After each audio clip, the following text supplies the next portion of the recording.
उनको तो इतनी 2-2, ढाई-ढाई, 3-3 लाख सैलरी मिलती है, हमें तो 12-15 हज़ार रुपया एक महीने का मिलता है। हम भी तो खर्चा चला रहे हैं, 5 महीने से नहीं पैसे मिल रहे हैं तो 5 महीने हो गए हमें सैलरी की प्रॉब्लम आ रही है। पीछे इतने फेस्टिवल हो गए, दिवाली हो गई, कुछ और मतलब बीच बीच में होते रहे कोई फेस्टिवल, हम चक्कर मारते रहे डीआर ऑफिस, डीसी ऑफिस में कि हमें तनख्वाह चाहिए, हमें तनख्वाह दे दो।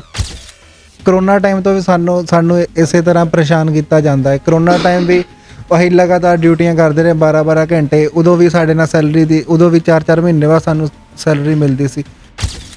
फाइनेंसर से पैसे लेना पड़ रहे हैं, बट हमारे कोई सुनवाई नहीं हुई। हमें बहुत 2-2, 3-3 चक्कर मारना पड़ रहे थे, हम मारे चक्कर वहाँ पे, पर उन्होंने हमारी सुनवाई नहीं करी। ਸਾਡੀ ਤਨਖਾਹ ਨਾ ਮਿਲੀ ਤੇ ਅਸੀਂ ਹੜਤਾਲ ਕਰ ਦੇਵਾਂਗੇ। ਪਿਛਲੇ ਹਫਤੇ ਵੀ ਅਸੀਂ ਉਹਨਾਂ ਨੂੰ ਲਿਖ ਕੇ ਦਿੱਤਾ ਕਿ ਸਾਨੂੰ ਤਨਖਾਹ ਨਾ ਮਿਲੀ ਤਾਂ ਅਸੀਂ ਹੜਤਾਲ ਕਰ ਦੇਵਾਂਗੇ। ਆ ਸਾਡਾ ਮੰਗ ਪੱਤਰ ਹੈ। फाइनेंसर भी हमारे घर में पहुंच रहे हैं, हमारी फैमिलियों को डिस्टर्ब कर रहे हैं, रात रात को फ़ोन कर देते हैं कि हमारे पैसे दो, पैसे दो, पैसे दो। ਘਰ ਦੇ ਵੀ ਬੋਲਦੇ ਆ ਕਿ ਇਹਦੇ ਨਾਲੋਂ ਚੰਗਾ ਕਿਤੇ ਹੋਰ ਦਿਹਾੜੀ ਕਰ ਲਓ, ਦਿਹਾੜੀ ਤਾਂ ਰੋਜ਼ ਹੀ ਮਿਲ ਜਾਂਦੀ ਆ। पिछले 25 तारीख को डीसी साहब को, चंडीगढ़ सिविल सर्जन को, एमएस को, सभी को हमने ये लेटर दिया हुआ है, बट उनको सोचना चाहिए ना कि ये चीज़ इन्होंने दी है तो कोई प्रॉब्लम है, बट ये हमारी प्रॉब्लम को सर समझ नहीं रहे हैं। अगर कोई भी आदमी जिसको 5 महीने पैसे नहीं मिलेंगे, वो घर का खर्चा कैसे चलाएगा? जब डीसी साहब अपने किसी दूसरे आदमी के पास भेजते हैं, दूसरे ऑफिसर के पास भेजते हैं, तो वो कहते हैं मेरे को इस लेटर देखने के लिए टाइम ही नहीं है। ਸਾਇੰਸ ਟੀਵੀ ਦੇ ਰਹੇ ਸਾਰੇ ਦਰਸ਼ਕਾਂ ਦਾ ਸਵਾਗਤ ਹੈ। ਮੈਂ ਰਵੀ ਗਿੱਲ। ਜਿਵੇਂ ਕਿ ਸਿਵਲ ਹਸਪੀਟਲ ਤੋਂ ਖਬਰ ਆ ਰਹੀ ਹੈ ਕਿ ਪਹਿਲੇ ਤਾਂ ਇੱਥੇ ਦੇ ਜੋ ਨਰਸਿੰਗ ਸਟਾਫ ਹੈ ਉਹਨਾਂ ਵੱਲੋਂ ਆਪਣੀ ਸਟ੍ਰਾਈਕ ਦੇ ਉੱਤੇ ਬੈਠ ਕੇ ਸਾਰੀਆਂ ਸੇਵਾਵਾਂ ਬੰਦ ਕੀਤੀਆਂ ਹੋਈਆਂ ਨੇ ਤੇ ਲੰਬੇ ਸਮੇਂ ਤੋਂ ਆਪਣੀਆਂ ਮੰਗਾਂ ਨੂੰ ਲੈ ਕੇ ਧਰਨੇ ਦੇ ਉੱਤੇ ਨੇ ਤੇ ਹੁਣ ਆਕਸੀਜਨ ਸਪਲਾਈ ਕਰਨ ਵਾਲਿਆਂ ਨੂੰ ਵੀ 4 ਮਹੀਨੇ ਹੋ ਗਏ ਨੇ ਤੇ ਉਹਨਾਂ ਨੂੰ ਵੀ ਤਨਖਾਹ ਨਹੀਂ ਮਿਲੀ। ਉਹਨਾਂ ਵੱਲੋਂ ਵੀ ਜੋ ਕੀ ਹੈ ਸੇਵਾ ਬੰਦ ਕਰ ਦਿੱਤੀ ਗਈ ਹੈ। ਉਹਨਾਂ ਦੀਆਂ ਮੰਗਾਂ ਇਹ ਨੇ ਕਿ ਉਹਨਾਂ ਨੂੰ ਜਿਹੜੀਆਂ 4 ਮਹੀਨੇ ਦੀਆਂ ਸੈਲਰੀਆਂ ਨੇ ਉਹ ਜਦ ਤੱਕ ਨਹੀਂ ਮਿਲਦੀਆਂ ਉਹ ਆਕਸੀਜਨ ਪਲਾਂਟ ਜੋ ਕਿ ਬੰਦ ਕਰ ਦੇਣਗੇ। ਤੇ ਤੁਸੀਂ ਦੇਖ ਸਕਦੇ ਹੋ ਕਿ ਆਕਸੀਜਨ ਦੇ ਨਾਲ ਹੀ ਮਰੀਜ਼ ਨੂੰ ਬਹੁਤ ਜ਼ਿਆਦਾ ਜ਼ਰੂਰਤ ਹੁੰਦੀ ਹੈ ਕਿ ਉਹਨਾਂ ਨੂੰ ਆਕਸੀਜਨ ਸਮੇਂ-ਸਮੇਂ ਸਿਰ ਮਿਲਣੀ ਚਾਹੀਦੀ ਹੈ। ਪਰ ਜੋ ਇਹਨਾਂ ਮੁਲਾਜ਼ਮਾਂ ਦੀ ਮੰਗਾਂ ਨੇ ਕਿ ਇਹਨਾਂ ਦੀਆਂ ਤਨਖਾਹਾਂ ਨਹੀਂ ਆਈਆਂ ਤੇ ਉਹ ਚੀਜ਼ ਨੂੰ ਦੇਖਦੇ ਹੋਏ ਇਹਨਾਂ ਨਾਲ ਗੱਲਬਾਤ ਕਰਦੇ ਆ। ਕੀ ਨਾਮ ਹੈ ਜੀ ਤੁਹਾਡਾ? भूपिंदर सिंह। ਕੀ ਗੱਲਬਾਤ ਕੀ ਹੈ ਸਾਰੀ?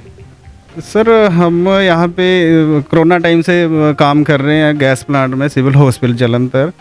ये हमें प्रॉब्लम ये है कि 5 महीने हो गए हमें सैलरी की प्रॉब्लम आ रही है। पीछे इतने फेस्टिवल हो गए, दिवाली हो गई, कुछ और मतलब बीच बीच में होते रहे कोई फेस्टिवल, हम चक्कर मारते रहे डीआर ऑफिस, डीसी ऑफिस में कि हमें तनख्वाह चाहिए, हमें तनख्वाह दे दो। फेस्टिवल करने के लिए हमारे पास पैसे हैं नहीं, हमें दूसरे से पैसे, फाइनेंसर से पैसे लेना पड़ रहे हैं, बट हमारी कोई सुनवाई नहीं हुई। हमें बहुत 2-2, 3-3 चक्कर मारना पड़ रहे थे, हम मारे चक्कर वहाँ पे, पर उन्होंने हमारी सुनवाई नहीं करी। ਪਰ ਫਾਈਨਾਂਸਰ ਕੋਲੋਂ ਜਿਹੜੇ ਤੁਸੀਂ ਪੈਸੇ ਲੈ ਰਹੇ ਹੋ ਉਹ ਵੀ ਵਿਆਜ ਤੇ ਲੈਂਦੇ हाँ जी, ਹੋਣਗੇ? ब्याज तो जी वो फाइनेंसर भी हमारे घर में पहुंच रहे हैं, हमारी फैमिलियों को डिस्टर्ब कर रहे हैं, रात रात को फ़ोन कर देते हैं कि हमारे पैसे दो, पैसे दो, पैसे दो। अगर कोई भी आदमी जिसको 5 महीने पैसे नहीं मिलेंगे, वो घर का खर्चा कैसे चलाएगा? ये तो हम लोग ही, ये जो हम जैसे तैसे हम यहाँ पे आ रहे हैं, कर रहे हैं, बड़ी मुश्किल से कर रहे हैं। कुछ हमने सामान लिया है, उसकी किस्तें देनी है, कोई LIC करवाई है, उसकी किस्तें, इतनी बहुत प्रॉब्लम है हमें। तो ਸਾਰਾ ਕੁਝ ਮੈਨੇਜ ਕਿਵੇਂ ਕਰਦੇ ਹੋ ਕਿ ਸੈਲਰੀ ਕਿੰਨੀ ਹੈ ਤੁਹਾਡੀ ਇੱਥੋਂ ਤੇ 4-5 ਮਹੀਨੇ ਤੋਂ कैसे ਸੈਲਰੀ करना ਨਹੀਂ? सर? मैनेज कैसे? यहाँ से 6-8 घंटे ड्यूटी करके दूसरी जगह रात को ड्यूटी करते हैं, कोई सिक्योरिटी गार्ड की नौकरी करते हैं, वहाँ से कुछ पैसे 1000-500, 2000, वहाँ से 5000 मिल जाता है, उससे गुजारा कर रहे हैं।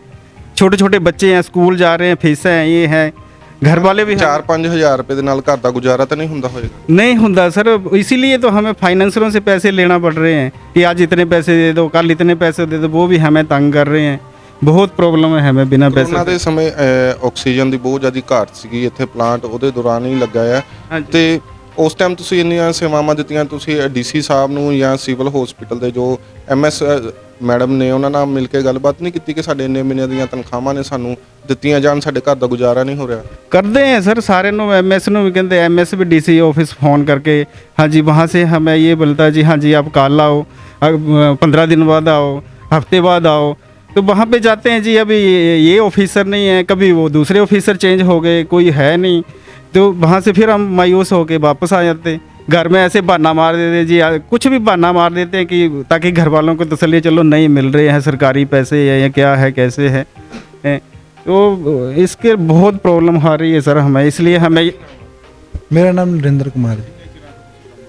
ਸਾਨੂੰ 1.5-2 ਸਾਲ ਹੋ ਗਿਆ ਕੰਮ ਕਰਦੇ ਨੂੰ। ਸਾਨੂੰ ਕਰੋਨਾ ਟਾਈਮ ਤੋਂ ਵੀ ਸਾਨੂੰ ਇਸੇ ਤਰ੍ਹਾਂ ਪਰੇਸ਼ਾਨ ਕੀਤਾ ਜਾਂਦਾ ਹੈ। ਕਰੋਨਾ ਟਾਈਮ ਵੀ ਅਸੀਂ ਲਗਾਤਾਰ ਡਿਊਟੀਆਂ ਕਰਦੇ ਰਹੇ 12-12 ਘੰਟੇ, ਉਦੋਂ ਵੀ ਸਾਡੇ ਨਾਲ ਸੈਲਰੀ ਦੀ ਉਦੋਂ ਵੀ 4-4 ਮਹੀਨੇ ਬਾਅਦ ਸਾਨੂੰ ਸੈਲਰੀ ਮਿਲਦੀ ਸੀ। ਇਸ ਵਾਰ ਤਾਂ ਸਾਡੇ ਨਾਲ ਹੱਦ ਹੀ ਹੋ ਗਈ, 5 ਮਹੀਨੇ ਹੋ ਗਏ, 5 ਮਹੀਨੇ ਹੋ ਗਏ ਸਾਨੂੰ ਤਨਖਾਹ ਨਹੀਂ ਮਿਲ ਰਹੀ। ਉੱਥੇ ਜਾਂਦੇ ਆ ਕੋਈ ਸਾਡੀ ਕੋਈ ਗੱਲ ਨਹੀਂ ਸੁਣਦਾ, ਅਸੀਂ ਫੋਨ ਵੀ ਕਰਾਉਂਦੇ ਆ, ਕਦੀ ਕੋਈ ਅਫਸਰ ਨਹੀਂ ਆਂਦਾ, ਕਦੀ ਕੋਈ ਅਫਸਰ ਨਹੀਂ ਆਂਦਾ, ਕਦੀ ਕਲਰਕ ਛੁੱਟੀ ਤੇ, ਕਦੀ ਹੜਤਾਲ ਹੈ, ਕਦੀ ਚੈੱਕ ਨਹੀਂ ਹੋਇਆ, ਚੈੱਕ ਨਹੀਂ ਸਾਈਨ। ਇਹਨਾਂ ਪਰੇਸ਼ਾਨੀਆਂ ਦਾ ਸਾਨੂੰ ਸਾਹਮਣਾ ਕਰਨਾ ਪੈ ਰਿਹਾ। ਅਸੀਂ ਉਹਨਾਂ ਨੂੰ ਲਿਖ ਕੇ ਦਿੱਤਾ ਸੀਗਾ ਪਿਛਲੇ ਮਹੀਨੇ ਵੀ ਇਹਨਾਂ ਨੂੰ ਦੱਸਿਆ ਸੀਗਾ ਕਿ ਸਾਡੀ ਤਨਖਾਹ ਨਾ ਮਿਲੀ ਤੇ ਅਸੀਂ ਹੜਤਾਲ ਕਰ ਦੇਵਾਂਗੇ। ਪਿਛਲੇ ਹਫਤੇ ਵੀ ਅਸੀਂ ਉਹਨਾਂ ਨੂੰ ਲਿਖ ਕੇ ਦਿੱਤਾ ਕਿ ਸਾਨੂੰ ਤਨਖਾਹ ਨਾ ਮਿਲੀ ਤੇ ਅਸੀਂ ਹੜਤਾਲ ਕਰ ਦੇਵਾਂਗੇ। ਆਹ ਸਾਡਾ ਮੰਗ ਪੱਤਰ ਹੈ ਸਾਡੀ। ਪਰ ਕਿਵੇਂ ਦੇਖਦੇ ਹੋ ਕਿ ਇੱਕ ਆਸ ਹੁੰਦੀ ਹੈ ਕਿ ਅਸੀਂ ਪੂਰਾ ਮਹੀਨਾ ਕੰਮ ਕੀਤਾ, ਸਾਨੂੰ ਸੈਲਰੀ ਮਿਲੇਗੀ, ਬੱਚਿਆਂ ਦੀਆਂ ਫੀਸਾਂ ਹੁੰਦੀਆਂ ਨੇ, ਘਰ ਦਾ ਖਰਚਾ ਹੁੰਦਾ ਹੈ, ਇਹ ਚੀਜ਼ ਨੂੰ ਕਿਵੇਂ ਮੈਨੇਜ ਕਰਦੇ ਹੋ? ਮੈਨੇਜ ਤਾਂ ਕਿੱਥੇ ਹੁੰਦੀ ਸਰ, ਪ੍ਰੋਬਲਮ ਆਉਂਦੀ ਆ, ਘਰ ਦੇ ਵੀ ਬੋਲਦੇ ਆ ਕਿ ਇਹਦੇ ਨਾਲੋਂ ਚੰਗਾ ਕਿਤੇ ਹੋਰ ਦਿਹਾੜੀ ਕਰ ਲਓ। ਦਿਹਾੜੀ ਤਾਂ ਰੋਜ਼ ਹੀ ਮਿਲ ਜਾਂਦੀ ਆ, ਦਿਹਾੜੀ ਨਾਲ ਘਰ ਦਾ ਗੁਜ਼ਾਰਾ ਹੋ ਜਾਂਦਾ। ਇੱਥੇ ਤਾਂ ਮਹੀਨੇ 2-2 4-4 ਮਹੀਨੇ ਬਾਅਦ ਤਨਖਾਹ ਨਹੀਂ ਆਉਂਦੀ। ਘਰ ਦੇ ਬੜੀ ਮੁਸ਼ਕਿਲ ਆ, ਬਿੱਲ ਦੇਣੇ ਆ, ਪਾਣੀ ਦਾ ਬਿੱਲ, ਬਿਜਲੀ ਦਾ ਬਿੱਲ, ਬੜੀਆਂ ਮੁਸ਼ਕਿਲਾਂ ਦਾ ਸਾਹਮਣਾ ਕਰਨਾ ਪੈ ਰਿਹਾ ਸਰ। ਕਿੰਨੇ ਜਣੇ ਕੰਮ ਕਰਦੇ ਹੋ ਇਸ ਪਲਾਂਟ ਦੇ ਉੱਤੇ? ਇਸ ਪਲਾਂਟ ਤੇ ਅਸੀਂ ਟੋਟਲ 5 ਜਾਣੇ ਹੈਗੇ ਸਰ। 5 ਚੋਂ ਅਸੀਂ 2 ਜਾਣੇ ਜਿਨ੍ਹਾਂ ਨੇ ਸਾਡੀ ਸੈਲਰੀ ਦਾ ਮੁਸ਼ਕਿਲਾਂ ਦਾ ਸਾਹਮਣਾ ਕਰਨਾ ਪੈ ਰਿਹਾ। ਹਾਂ, ਬਾਕੀਆਂ ਨੂੰ ਮਿਲ ਜਾਂਦੀ ਹੈ ਆਰਾਮ। ਤੁਹਾਨੂੰ 2 ਜਣਿਆਂ ਨੂੰ ਕਿਉਂ ਨਹੀਂ ਮਿਲ ਰਹੀ? ਪਤਾ ਨਹੀਂ ਸਰ ਕੀ ਇਸ਼ੂ ਆ। ਸਾਡੇ ਨਾਲ ਇਦਾਂ ਹੋ ਰਹੀ ਹੈ, ਕਰੋਨਾ ਟਾਈਮ ਤੋਂ ਇਦਾਂ ਹੋ ਰਿਹਾ। 5-5 ਮਹੀਨੇ ਬਾਅਦ ਸਾਨੂੰ ਸੈਲਰੀ ਮਿਲਦੀ ਹਰ ਵਾਰ। ਹੁਣ ਤਾਂ ਤੁਸੀਂ ਪਲਾਂਟ ਬੰਦ ਕਰ ਦਿੱਤਾ ਹੈ, ਜੇ ਤਾਂ ਨਹੀਂ ਸੈਲਰੀ ਆਂਦੀ ਫਿਰ ਕੀ ਸੋਚਿਆ ਅੱਗੇ ਕੀ ਕਰਨਾ ਤੁਸੀਂ? सोचे ਆਪਾਂ प्रशासन ਨੂੰ ਲੈਟਰ ਕੱਢੀ ਹੋਈ ਹੈ। ਜੇ प्रशासन अपने आप जिम्मेवार होएगा, हमें ये तो आज पैसे दे दे, अभी पैसे दे दे, हम अभी चालू कर देंगे। ਇਸ ਚੀਜ਼ ਦੇ ਨਾਲ ਇਹ ਪਲਾਂਟ ਬੰਦ ਕਰਨ ਦੇ ਨਾਲ ਅੰਦਰ ਮਰੀਜ਼ਾਂ ਨੂੰ ਤਾਂ ਕੋਈ ਦਿੱਕਤ ਹੋਏਗੀ, ਕਿਉਂਕਿ ਆਕਸੀਜਨ ਦੀ ਤਾਂ ਉਹਨਾਂ ਨੂੰ ਜ਼ਰੂਰਤ ਹੋਏਗੀ। जी बिल्कुल दिक्कत होएगी सर। हम भी सांस ले रहे हैं, ऑक्सीजन ले रहे हैं, बट प्रशासन ਨੂੰ सोचना तो चाहिए ना। हमने पिछले 25 तारीख को DC साहब को, चंडीगढ़ सिविल सर्जन को, MS को, सभी को हमने ये लेटर दिया हुआ है, बट उनको सोचना चाहिए ना कि ये चीज़ इन्होंने दी है तो कोई प्रॉब्लम है, बट ये हमारी प्रॉब्लम को सर समझ नहीं रहे हैं कि हम ये झूठ बोल रहे हैं कि सच बोल रहे हैं, कैसे है कि ये घर का खर्चा कैसे चला रहे हैं, इनको ये समझ नहीं आ रही है। जब वो ऑफिस में जाते हैं हम चेक लेने के लिए, तो वहाँ पे हम ये लेटर दिखाते हैं, DC साहब तो देख लेते हैं। जब DC साहब अपने किसी दूसरे आदमी के पास भेजते हैं, दूसरे ऑफिसर के पास भेजते हैं, तो वो कहते हैं मेरे को इस लेटर देखने के लिए टाइम नहीं है। हम यहाँ पेशेंट की केयर कर रहे हैं, पेशेंट को सिलेंडर चेंज कर रहे हैं, मशीन की केयर कर रहे हैं, सारा कुछ कर रहे हैं। उन ऑफिसरों के पास हमारी ये सैलरी की ये जो बनाया हमने एक लेटर बनाई है, इसको देखने के लिए टाइम नहीं है। कहते आप यहाँ से चले जाओ, मेरे पास टाइम नहीं है इस लेटर को देखने के लिए। ऐसे ਕਰਦੇ ਹੋ ਕਿ ਤੁਸੀਂ ਇੰਨੀ ਮਿਹਨਤ ਇੱਥੇ ਕਰ ਰਹੇ ਹੋ ਤੇ ਉਹਦੇ ਬਾਅਦ ਤੁਹਾਨੂੰ ਸੈਲਰੀ नहीं मिलती? सर मेहनत इतनी मेहनत करने के बाद भी हमें सैलरी ना मिले तो फिर कोई भी है मेरी जगह, अगर कोई भी है, कोई भी बड़ा ऑफिसर है तो वो क्या करेगा? अभी यहाँ पे हॉस्पिटल में 1 महीने से सैलरी नहीं मिल रही, कुछ प्रॉब्लम चल रही है, तो डॉक्टर परेशान है। 1 महीना हुआ अभी, कहते हमारा घर का खर्चा चलाना मुश्किल हो। उनको तो इतनी 2-2, 2.5, 3-3 लाख सैलरी मिलती है, हमें तो 12-15 हज़ार रुपया 1 महीने का मिलता है। हम भी तो खर्चा चला रहे हैं, 5 महीने से नहीं पैसे मिल रहे हैं। तो ਇਹ ਚੀਜ਼ ਤਾਂ ਇੱਥੇ ਤਾਂ ਡਾਕਟਰ ਵੀ ਸਟ੍ਰਾਈਕ ਦੇ ਉੱਤੇ ਨੇ ਆਪਣੀਆਂ ਮੰਗਾਂ ਨੂੰ ਲੈ ਕੇ, ਸਟਾਫ ਨਰਸ ਵੀ ਸਾਰੀਆਂ ਸਟ੍ਰਾਈਕ ਦੇ ਉੱਤੇ ਨੇ, ਉੱਤੋਂ ਤੁਸੀਂ ਵੀ ਸਟ੍ਰਾਈਕ ਦੇ ਉੱਤੇ ਜਾ ਰਹੇ ਹੋ। ਸਰਕਾਰ ਨੂੰ ਕੀ ਕਹਿਣਾ ਚਾਹੁੰਦੇ ਹੋ ਕਿ ਸਰਕਾਰ ਦਾ ਕੰਮ ਕਰਨ ਦਾ ਰਵੱਈਆ ਨਹੀਂ ਸਹੀ ਹੈਗਾ? असल सरकार ਨੂੰ सोचना चाहिए, ਜਿਹੜੇ हम लोग रोज़ जो नौकरी कर रहे हैं, नौकरी पेशे वाले आदमी हैं, उन्होंने टाइम टू टाइम जो भी है तनख्वाह दी जाए, या पक्के करने का कोई साधन है वो पक्का किया जाए। तो इदां ਦੀਆਂ मतलब एक ਮੁਲਾਜ਼ਮਾਂ ਨੂੰ ਕੋਈ ਦਿੱਕਤਾਂ ਆ ਰਹੀਆਂ, इतने स्ट्राइक ਤੇ ਸਟਾਫ ਨਰਸਾਂ स्ट्राइक ਦੇ ਵਿੱਚ है, डॉक्टर स्ट्राइक ਦੇ ਵਿੱਚ है। जे इस तरह फिर हॉस्पिटल का चलना कितना मुश्किल हो जाएगा। पूरे जलंधर शहर च पूरे इस दिक्कत हो जाएगी कि सरकारी हॉस्पिटल च काम नहीं चल रहा, कित्थे जाएंगे मरीज़, गरीब मरीज़ कहाँ जाएंगे? ESI हॉस्पिटल बंद है, OPD बंद है, कित्थे जाएंगे पेशेंट प्राइवेट हॉस्पिटलों में इलाज नहीं करवा सकते, इतने पैसे खर्चा आता है। तो ये तो सरकार को सोचना चाहिए कि जल्दी से जल्दी इसका हमारा भी और जितने भी स्ट्राइक वगैरह चल रही हैं उसका ਸੁਝਾਅ ਹੁਣ ਤੁਸੀਂ ਇਹ ਲੈਟਰ ਲੈ ਕੇ ਕਿਸੇ ਹੋਰ ਸੀਨੀਅਰ ਅਫਸਰ ਨੂੰ ਮਿਲਣ ਜਾ ਰਹੇ ਹੋ? ये हर सर हम 13 तारीख को दे के आए हैं, डीसी साहब से मार्क है, ये देखो डीसी साहब का मार्क है, जहाँ से हमें पैसे मिलते हैं उन्होंने उसके पास डीआरओ के पास भेजा था, बट वहाँ से हमें मिलता है कि हमारे पास इस लेटर को देखने के लिए टाइम नहीं है, हालांकि हमने सभी डिपार्टमेंटों को लेटर भेजे हुए हैं और इसके बाद भी सुनवाई नहीं हो रही है। तो इसलिए फिर लास्ट में हमने ये उठाया कि हम इसको बंद कर दें 1 घंटे के लिए या 4 दिनों के लिए। जब हमारा इसका सैलरी का हो जाएगा 4 महीने या 5 महीने का तो हम तुरंत चला देंगे। ਹੁਣ ਕਿੰਨੇ ਟਾਈਮ ਦੇ ਲਈ ਹੈ ਜੋ ਆਕਸੀਜਨ ਪਲਾਂਟ ਹੈ ਬੰਦ ਕੀਤਾ ਗਿਆ? जब भी अभी देखते हैं, हमें जो प्रशासन से फ़ोन आ गया हाँ जी आप अपनी तनख्वाह ले जाओ, आप प्लांट को चालू कर दो, अब कर देंगे। अभी तो टाइम कोई नहीं बता नहीं सकते कि हम कितने टाइम के लिए हैं। जब हमें हमारा हक मिल जाएगा, हम अपने पैसे मांग रहे हैं ना कि उधार मांग रहे हैं, है ना। जब ये हो जाएगा तो हम ऑन कर देंगे, चला देंगे।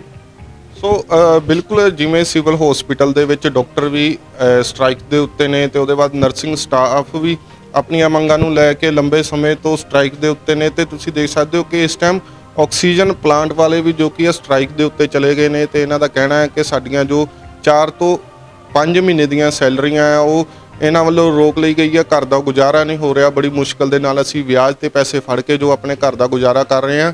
ਸੋ ਦੇਖਦੇ ਹਾਂ ਕਿ ਸਰਕਾਰ ਇਹਨਾਂ ਦੀਆਂ ਮੰਗਾਂ ਮੰਨਦੀ ਹੈ ਕਿ ਨਹੀਂ, ਕਿਉਂਕਿ ਆਕਸੀਜਨ ਹਸਪੀਟਲ ਦੇ ਵਿੱਚ ਮਰੀਜ਼ ਆਉਂਦੇ ਨੇ ਤੇ ਉਹਨਾਂ ਨੂੰ ਬਹੁਤ ਹੀ ਜ਼ਿਆਦਾ ਜ਼ਰੂਰਤ ਹੁੰਦੀ ਹੈ ਆਕਸੀਜਨ ਦਾ ਕਰਕੇ। ਕਰੋਨਾ ਦੇ ਸਮੇਂ ਦੇ ਵਿੱਚ ਵੀ ਕਾਫੀ ਲੋਕਾਂ ਦੀ ਜਾਨ ਗਈ ਸੀ, ਪਰ ਸਰਕਾਰ ਦੇ ਰਵੱਈਏ ਨੂੰ ਦੇਖਦੇ ਹਾਂ ਕਿ ਸਾਰੇ ਸਰਕਾਰੀ ਅਦਾਰੇ ਦੇ ਵਿੱਚ ਜਿੰਨੇ ਵੀ ਮੁਲਾਜ਼ਮ ਨੇ ਉਹ ਬਾਰ-ਬਾਰ ਕਰਦੇ ਹੜਤਾਲਾਂ ਦੇ ਉੱਤੇ ਜਾ ਰਹੇ ਨੇ। ਉਹਨਾਂ ਦੀਆਂ ਮੰਗਾਂ ਨੇ ਕਿ ਜਾਂ ਕੱਚੇ ਕੰਮ ਹੈ ਉਹਨਾਂ ਨੂੰ ਪੱਕਾ ਕੀਤਾ ਜਾਵੇ ਜਾਂ ਉਹਨਾਂ ਦੀਆਂ ਜੋ ਮੰਗਾਂ ਨੇ ਉਹ ਪੂਰੀਆਂ ਕੀਤੀਆਂ ਜਾਣ ਤੇ ਉਹਦੇ ਬਾਅਦ ਹੁਣ ਆਕਸੀਜਨ ਨੂੰ ਸਪਲਾਈ ਦੇਣ ਵਾਲੇ ਬੰਦੇ ਵੀ ਜੋ ਕਿ ਆ ਹੜਤਾਲ ਦੇ ਉੱਤੇ ਜਾ ਚੁੱਕੇ ਨੇ। ਜਲੰਧਰ ਤੋਂ ਕੈਮਰਾਮੈਨ ਸ਼ੁਭਮ ਗਿੱਲ ਦੇ ਨਾਲ ਰਵੀ ਗਿੱਲ ਦੀ ਰਿਪੋਰਟ। ਸੰਤਾਨ ਪ੍ਰਾਪਤੀ, ਕਾਰੋਬਾਰ ਵਿੱਚ ਘਾਟਾ, ਵਿਦੇਸ਼ ਯਾਤਰਾ ਵਿੱਚ ਦੇਰੀ, ਪਤੀ ਪਤਨੀ ਵਿੱਚ ਕਲੇਸ਼, ਪੜ੍ਹਾਈ ਵਿੱਚ ਮਨ ਨਾ ਲੱਗਣਾ, ਪ੍ਰੇਮ ਪਿਆਰ ਸਿਰੇ ਨਾ ਚੜ੍ਹਨਾ, ਕੋਰਟ ਕਚਹਿਰੀਆਂ ਦੇ ਚੱਕਰਾਂ ਦੀ ਪਰੇਸ਼ਾਨੀ ਤੋਂ ਮੁਕਤੀ ਲਈ ਪਹੁੰਚੋ ਮੀਆਂ ਬਸ਼ੀਰ ਖਾਨ ਜੀ ਕੋਲ। ਇੱਕ ਵਾਰ ਫੋਨ ਜ਼ਰੂਰ ਕਰੋ, ਤੁਹਾਡਾ ਇੱਕ ਫੋਨ ਬਦਲ ਸਕਦਾ ਤੁਹਾਡੀ ਜ਼ਿੰਦਗੀ। ਪਿਆਰ ਵਿੱਚ ਧੋਖਾ ਖਾਣ ਵਾਲੇ ਪ੍ਰੇਮੀ ਪ੍ਰੇਮਿਕਾ ਵੀ ਇੱਕ ਵਾਰ ਜ਼ਰੂਰ ਸੰਪਰਕ ਕਰਨ। ਹੁਣ ਸੁਪਨੇ ਦੇਖਣਾ ਛੱਡੋ, ਇਹ ਸਭ ਮੁਸੀਬਤਾਂ ਜਾਂ ਖੁਆਇਸ਼ਾਂ ਨੂੰ ਪੂਰਾ ਕਰਨ ਲਈ ਚੁੱਕੋ ਕਦਮ। Phone number 9876800768